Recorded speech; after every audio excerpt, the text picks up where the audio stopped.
seemed a bit off this year. The presentations, the games on showcase, the announcements, the show floor, just everything seemed off. And I feel like many feel that this has been a reoccurring vibe that has been growing every single E3 these past couple of years. I'm sure many of you have heard the opinion pieces of many gamers who watched E3 from the comforts of their home, or the cringe compilations of Kroby Cat. Why are we still here? Just to suffer? Every night, I can feel my leg, and my arm, even my fingers. Yes, the journey requires the right ticket. And you know what? Perhaps a few of you were actually able to experience E3 for the first time this year, as E3 opened its doors to 15,000 individuals of the public. These different perspectives, each with their own merits, gave their thoughts on E3 as a whole. All the brand new game announcements, a brand new 4K console from Microsoft, a Nintendo and Ubisoft collaboration that no one ever saw coming. As I looked at the reaction and content being made around the internet regarding different things about what happened during E3, there was one thing that hasn't been highlighted as much as I feel it needs to be, and that's how E3 this year functioned. E3, also known as the Electronic Entertainment Expo, is a premier event for gaming all around the world. Considered to be the Christmas of gaming, big gaming companies reveal to the world upcoming games, hardware, and other gaming-related merchandise. But one of the most important things about E3 was, for the longest time, E3 was a premier trade show, meaning it was a place for industry. But for the last couple of years, that has slowly started to change. Going to E3 as media is really not something many gamers know that much about, and are honestly unconcerned about it. For the past couple of years or so, I've entered into this very interesting fringe of being mainly a gamer and content creator on YouTube, and also a part of the media being able to gain access to press events. It's a very interesting area to be in that has allowed me to see multiple perspectives in the past 3 years, and those perspectives have influenced my own outlook and attitude towards the medium as a whole. Being able to go to these events and see the process of playing stage demos at E3, to being invited to private events to try out games in development and give feedback on them, and dealing with embargo and content guidelines, the point I'm trying to make is that I've become more sympathetic to many of the people who work in the industry, devs and media alike, after actually being in their shoes at one point or another in the past 3 years. I got to see how complicated it is to cover a game under strict NDAs and embargoes. I've even dealt with trying to develop a game and seeing how difficult it really is to develop a video game. I bring all this up because I wish to impart upon all of you some of this knowledge that I've gathered so far, but in particular my experience as media this year at E3. Now, though it may not seem like it, this is not just a video for me to vent my frustrations with this year's E3 as a media representative, but to better inform you on what to expect and how much E3 was really disorganized this year.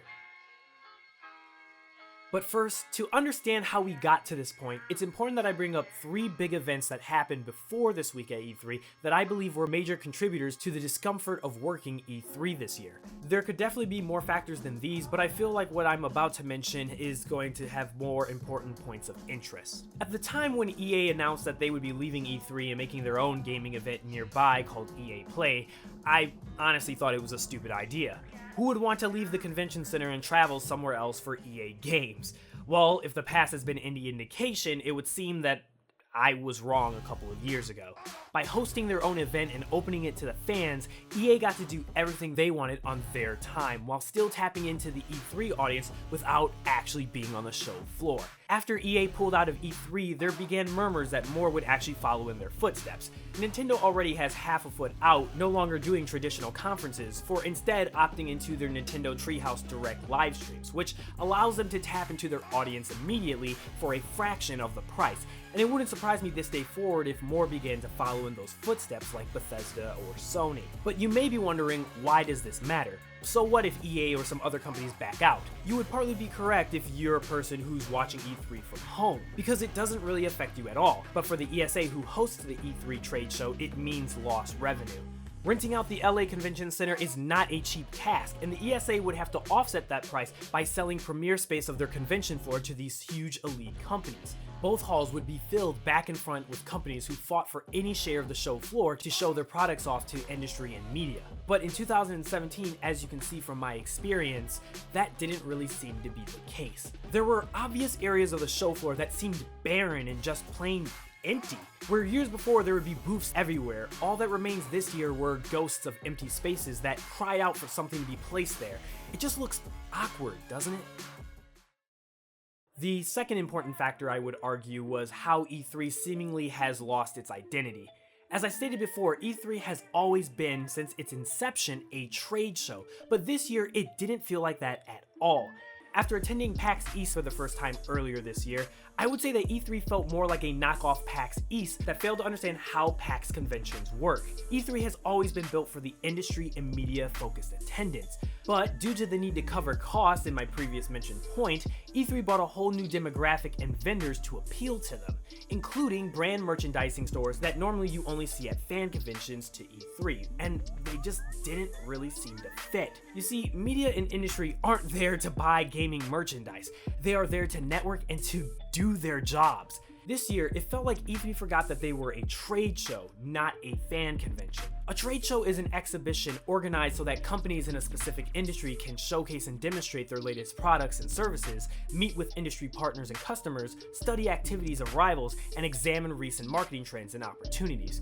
I would say this is a fair definition of what E3 has been years before, but not this year. This year was instead a clusterfuck of misorganization, and I'm sure you already know the underlying cause of this chaos. This year, E3 opened its doors to 15,000 of the public. This huge intake of brand new attendance created a brand new variable to the formula E3 hadn't dealt with before.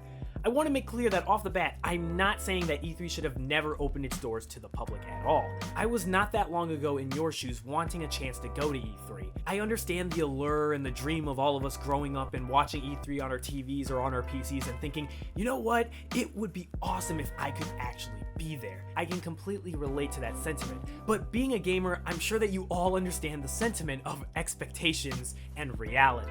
E3 ended up being utter chaos this year due to the huge crowds. Remember how I brought up the earlier issue of not being able to fill up all of the floor space?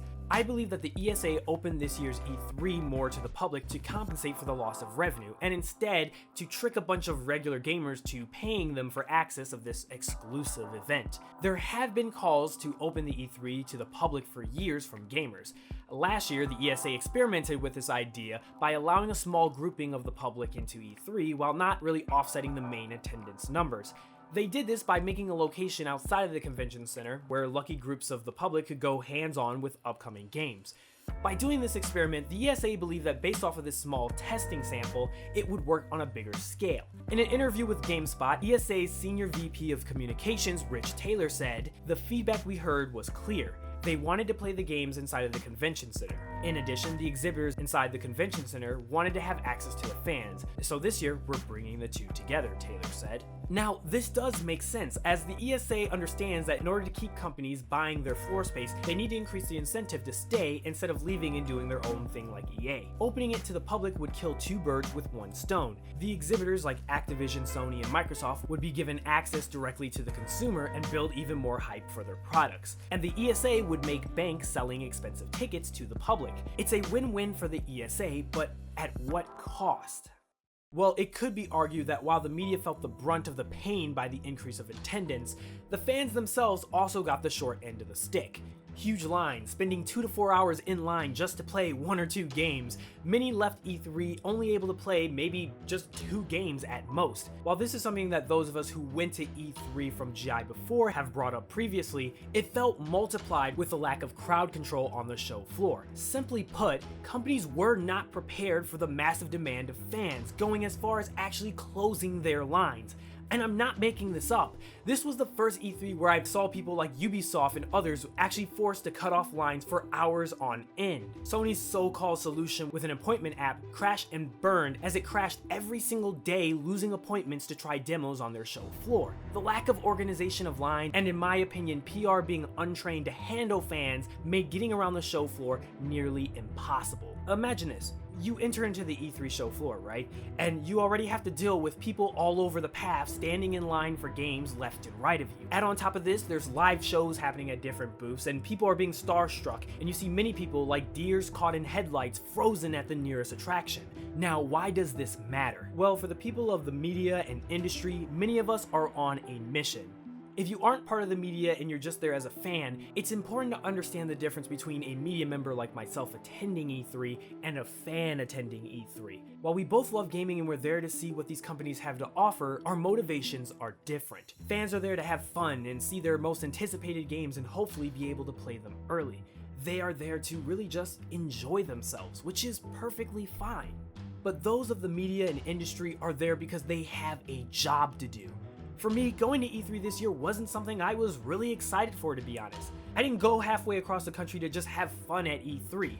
I was there to do a job, to discover the games and products that different companies were revealing and to cover them through media impressions via content on Gaming Illuminati. This was a job for everyone in the GI, and while we had fun on our time outside of E3's hours, during it, we were focused on the task at hand. With these two mindsets, you can see how they can clash at sometimes, and I commented about this constantly during E3. People running in front of cameras, playing practical jokes on the cameraman, play fighting in fan-made cosplay, actually shoving and pushing people who are moving with very expensive equipment. These things normally do not happen at E3. This isn't normal. Now, I'm not trying to generalize all the public and say that all of them are like this, but with a high concentration of brand new attendance, their behavior reflected as such. All of this and more made doing our jobs as media extremely difficult, and the ESA did barely anything to compensate us. No early access to the show floor, overbooked meeting mistakes, and lost appointments. This year was full of mistakes and running late for appointments, as getting from point A to point B became just very difficult. The people that I work for as a media group want to be professional and respectful to the companies that we schedule to meet. So how does it look when we're showing up late or running into complications to find suitable areas to interview or to get hands-on with the game? And you know what? We actually discovered while working that some developers, the people we aim to interview and ask the tough questions about their games, were actually hiding in the back of their stages. Now, while I can't speak for every single one of them, we've talked to a couple of devs and PR people who told us that they were just worn out by the huge crowds and constant attention they were receiving by fans every minute of the day. That's why this year the GI didn't get to do a lot of interviews with devs. Of course, this isn't something noticeable that someone who's tuned into the bigger media giants like IGN or GameSpot would notice, but for the medium and smaller sided outlets, we found this as a reoccurring theme while talking with many of them in the media room.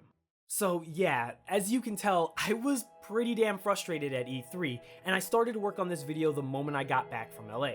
I know that for someone who isn't from media and not have this perspective, they may feel I'm sounding entitled or elitist compared to the regular fan, and I want to make clear that is not the case. I and many of the media don't feel like we're more important than those who came as the public, but it's important to understand again our purpose for being there. For some, this event is their job and livelihood.